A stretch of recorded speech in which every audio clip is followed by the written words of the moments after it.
Hello दोस्तों, स्वागत है आपका हमारे चैनल राम स्टडी 026 में। तो आज है 2 दिसंबर और एसएससी सीजीएल का एग्ज़ाम फर्स्ट शिफ्ट का एग्ज़ाम है।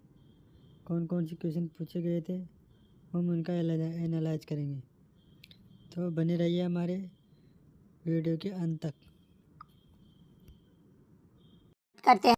तो आज का जो आपका पहला क्वेश्चन आया था कि the average thickness of the Continental crust of the earth is around, यानी पृथ्वी की महाद्वीपीय परत की जो औसत मोटाई है ना, ये लगभग कितनी होती है। तो देखिए, मैं आपको बता दूं कि महाद्वीपीय क्रस्ट ये जो है पृथ्वी के क्रस्ट का जो है एक मुख्य घटक है, जिसमें महाद्वीप जो आपके शामिल है। और महाद्वीपीय क्रस्ट की जो औसत मोटाई है ना, ये लगभग 35 किलोमीटर होता है। तो 35 किलोमीटर आपका यहाँ पे करेक्ट आंसर होगा। और मैं आपको बता दूं कि ये जो आपके महाद्वीपीय क्रस्ट होते हैं ना, ये मुख्य रूप से सिलिकेट और एल्यूमिनियम के जो है ये बने होते हैं। तो ये फैक्ट भी आपको ध्यान में रखना है। नेक्स्ट क्वेश्चन आपका यहाँ पर आया था कि what is the amount of oxygen in the atmosphere, यानी वायुमंडल में जो है ऑक्सीजन की मात्रा जो है वो कितनी होती है। तो देखिए, वायुमंडल में ऑक्सीजन की जो मात्रा है ना, ये 20.95% रहता है। ऑप्शन में आई थिंक आपका 21% दिया होगा, तो 21% आपका करेक्ट आंसर होगा।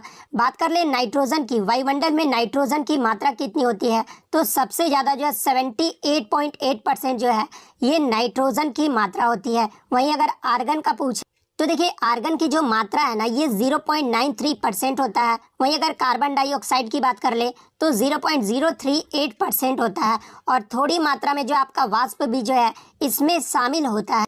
नेक्स्ट क्वेश्चन आपका यहाँ पर आया था कि 2018 का जो राष्ट्रमंडल खेल यानी जो कॉमनवेल्थ गेम्स हुआ था ना, इसका आयोजन कहाँ पर किया गया था। तो देखिए, 2018 के कॉमनवेल्थ गेम्स की बात कर ले तो ये आपका 21वां राष्ट्रमंडल खेल का जो आयोजन है ये आपका गोल्ड कोस्ट ऑस्ट्रेलिया में किया गया था। तो गोल्ड कोस्ट आपका यहाँ पे करेक्ट आंसर होगा। बात कर ले 2018 के राष्ट्रमंडल खेलों के बारे में, तो देखिए भारत ने इसमें जो है टोटल 66 पदक जीते थे। और भारत के तरफ से जो है स्वर्ण जो है वो 26 जीता गया था। रजत यानी सिल्वर मेडल की बात कर ले तो सिल्वर जो है वो 20 जीता गया था। और कांस्य जो है वो आपका 20 पदक जीता गया था। वहीं अगर पदक तालिका में पहले पायदान की बात कर ले तो ये आपका ऑस्ट्रेलिया देश रहा था। और सेकंड पायदान की अगर मैं बात कर लूँ तो सेकंड पायदान पे जो आपका इंग्लैंड देश रहा था। और तीसरे पायदान पे जो आपका भारत देश रहा था। तो ये फैक्ट भी आपको ध्यान में रखना है। इसके अलावा ये भी आपको ध्यान में रखना है कि 2022 का जो आपका कॉमनवेल्थ गेम्स यानी जो आपका राष्ट्रमंडल खेल हुआ है ना, ये आपका इंग्लैंड के बर्मिंघम में आयोजित किया गया था। तो ये फैक्ट भी आपको ध्यान में रखना है, जहां भारत ने जो है टोटल 61 पदक जीते हैं। और भारत का जो रैंक रहा था ना, वो चौथे पायदान पे रहा था भारत। तो ये फैक्ट आपको जरूर ध्यान रखिएगा। नेक्स्ट क्वेश्चन आपका यहाँ पर आता है कि हॉर्नबिल महोत्सव ये जो है कितने दिनों तक मनाया जाता है। तो देखिए, ये जो आपका हॉर्नबिल महोत्सव है ना, ये आपका हर साल 1 से 10 दिसंबर के बीच जो है ये आपका नागालैंड राज्य में मनाया जाता है। तो 10 दिन आपका यहाँ पे करेक्ट आंसर होगा। बात कर ले अन्य त्योहारों के बारे में जहाँ से एग्जाम में प्रश्न पूछे जाते हैं। तो देखिए, बुरी बुट, मायोको, द्रो, पोंगटू, लोसार, मोनपा उत्सव, ये सब जो त्यौहार है ना, ये आपके अरुणाचल प्रदेश राज्य के त्यौहार हैं। इसके अलावा अंबुबाची, भोगाली बिहू, बैसागु, देहिंग पटकाई, ये जो आपके असम राज्य के त्यौहार हैं। चापचरकुट महोत्सव जो है ये आपका मिजोरम राज्य का जो है त्यौहार है। हॉर्नबिल फेस्टिवल, तसुकेने सेंक्रेनी, ये सब जो आपके नागालैंड के त्यौहार हैं। नोंगक्रेम त्यौहार, खांसी त्यौहार और बांग्ला त्यौहार, ये जो आपके मेघालय राज्य के त्यौहार हैं। योशांग, पोराग, चवांग कुटी, ये जो आपके मणिपुर राज्य के त्यौहार हैं।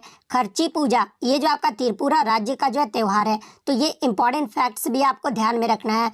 नेक्स्ट क्वेश्चन आपका यहाँ पर आता है कि निम्नलिखित में से कौन सा जो है अरुणाचल प्रदेश का लोक नृत्य यानी फोक डांस। तो देखिए, अरुणाचल प्रदेश के अगर फोक डांस की बात कर ले तो पोंग नृत्य, दामिंडा, वांचो, तापू, बारडो, खापटी, बुइया, रिखमपाड़ा, लायन एंड पीक, यानी जो आपका सिंह और मयूर नृत्य, ये सब जो नृत्य है ना, ये अरुणाचल प्रदेश के लोक नृत्य हैं। और ऑप्शन में आपका आई थिंक पोंग नृत्य दिया गया था। तो पोंग नृत्य आपका यहाँ पे करेक्ट आंसर होगा।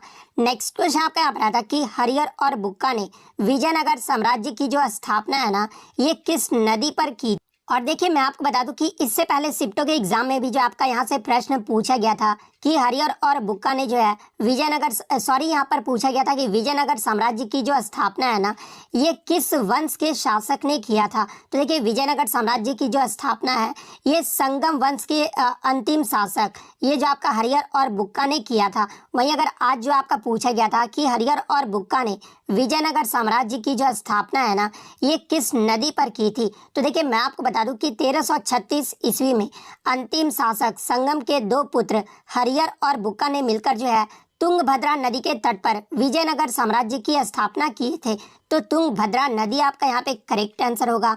नेक्स्ट क्वेश्चन आपका यहाँ पर आता है कि फाइनेंशियल कमीशन का जो है आर्टिकल आपसे पूछा गया, यानी वित्त आयोग का गठन भारत के राष्ट्रपति द्वारा संविधान के किस अनुच्छेद के तहत जो है वो किया जाता है। तो देखिए वित्त आयोग का जो गठन है ना, ये भारत के राष्ट्रपति द्वारा संविधान के अनुच्छेद 280 के तहत किया जाता है। तो अनुच्छेद 280 आपका करेक्ट आंसर होगा। बात कर ले वित्त आयोग का गठन ये जो है कब हुआ था। तो देखिए वित्त आयोग का जो गठन है ना, ये आपका 1951 में हुआ था। और वर्तमान में वित्त आयोग के अध्यक्ष कौन है, यानी 15वें जो वित्त आयोग है वर्तमान में, ये आपके श्री नंद किशोर सिंह है। वहीं अगर बात कर ले जब 1951 में वित्त आयोग का गठन किया गया था, उसके जो पहले अध्यक्ष थे वो कौन थे, तो ये आपके केसी नियोगी थे। तो ये फैक्ट भी आपको ध्यान में रखना है। नेक्स्ट क्वेश्चन आपका यहाँ पर आया था कि when was the Shreshta scheme launched, यानी श्रेष्ठ योजना जो है ये कब शुरू किया गया। तो देखिए मैं आपको बता दूं कि श्रेष्ठ योजना को केंद्र सरकार द्वारा जो है अनुसूचित जाति के मेधावी छात्रों के लिए 6 दिसंबर 2021 को जो है ये आपका जो है लॉन्च किया गया था। तो 6 दिसंबर 2021 आपका करेक्ट आंसर होगा।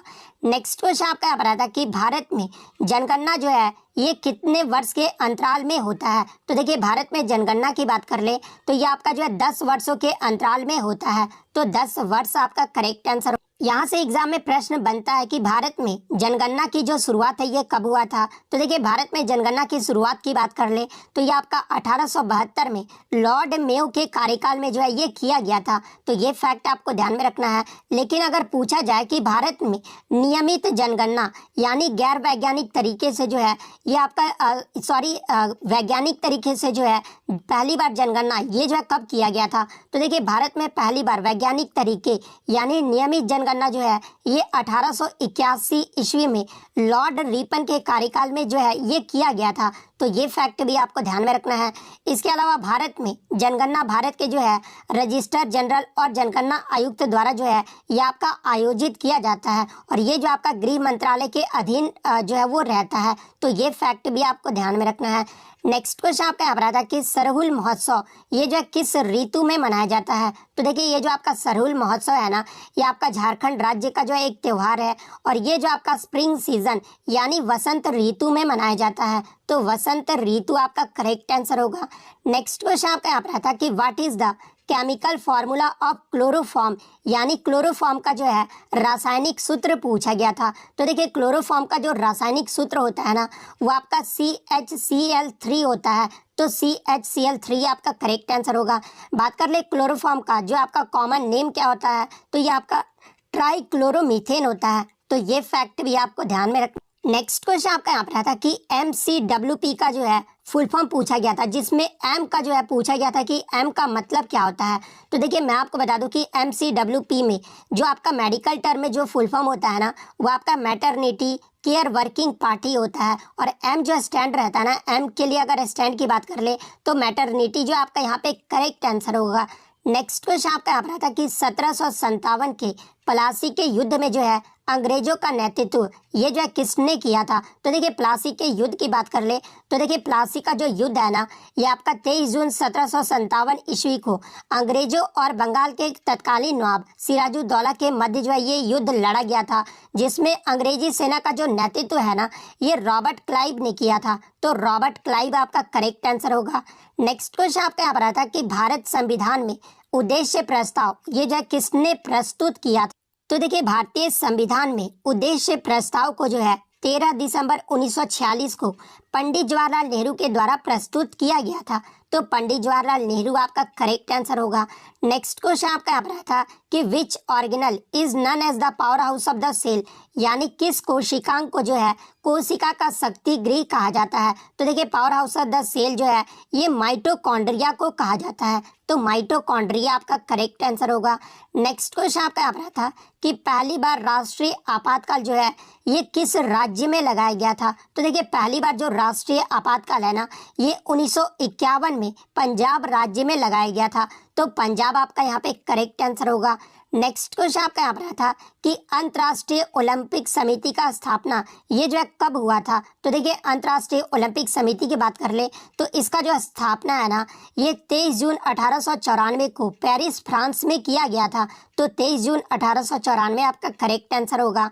नेक्स्ट क्वेश्चन आपका यहाँ पर रहा था कि India won Thomas cup to defeat which country, यानी थॉमस कप फाइनल 2022 में भारत ने जो है किस देश को हराकर जीता है। तो देखिए भारत पहली बार जो है थॉमस कप जो है वो जीता है और भारत ने जो है इंडोनेशिया को 3-0 से हराकर जो है ये थॉमस कप 2022 जीता है। तो इंडोनेशिया आपका करेक्ट आंसर होगा।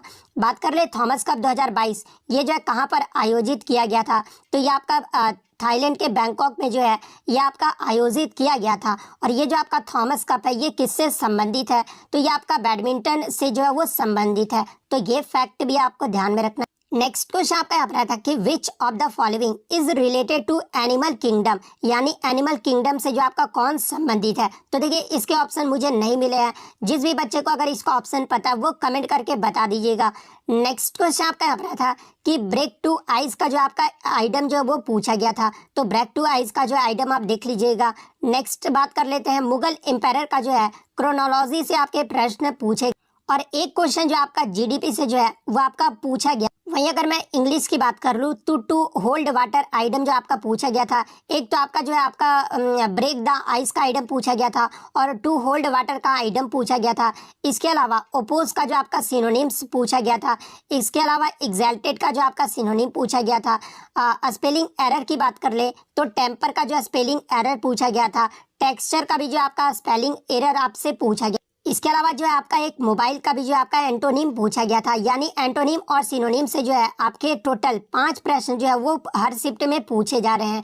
और मैं मैथ की बात कर लूँ तो मैथ्स में आपका एक बच्चे द्वारा प्रश्न मिला था कि स्फेयर का जो आपका डायमीटर जो है वो 63 मीटर दिया गया था और स्फेयर का जो है टोटल सरफेस एरिया पूछा गया था। तो देखिए स्फेयर का टोटल सरफेस एरिया क्या होता है इसका फॉर्मूला, तो ये आपका 4πr² होता है। तो यहाँ पर 4 × पाई का वैल्यू क्या होता है तो 22/7 होता है और r हमारा कितना आ जाएगा तो 63 हमारा डायमीटर है। तो डायमीटर से हमारा हाफ हो जाता है रेडियस, ठीक है।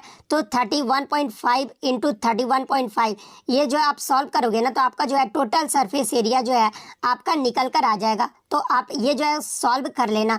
तो इतने क्वेश्चन जो है आज मुझे बच्चों के द्वारा मिले हैं जो कि 100% रियल और ऑथेंटिक है। तो अगर वीडियो अच्छी लगी हो तो वीडियो को जो है लाइक ज़रूर कर दीजिएगा। अगर चैनल पर नया है तो इसी तरह का रियल एनालिसिस पाने के लिए जो है चैनल को सब्सक्राइब ज़रूर कर दीजिएगा। तो मिलते हैं नेक्स्ट वीडियो, तब तक थैंक यू।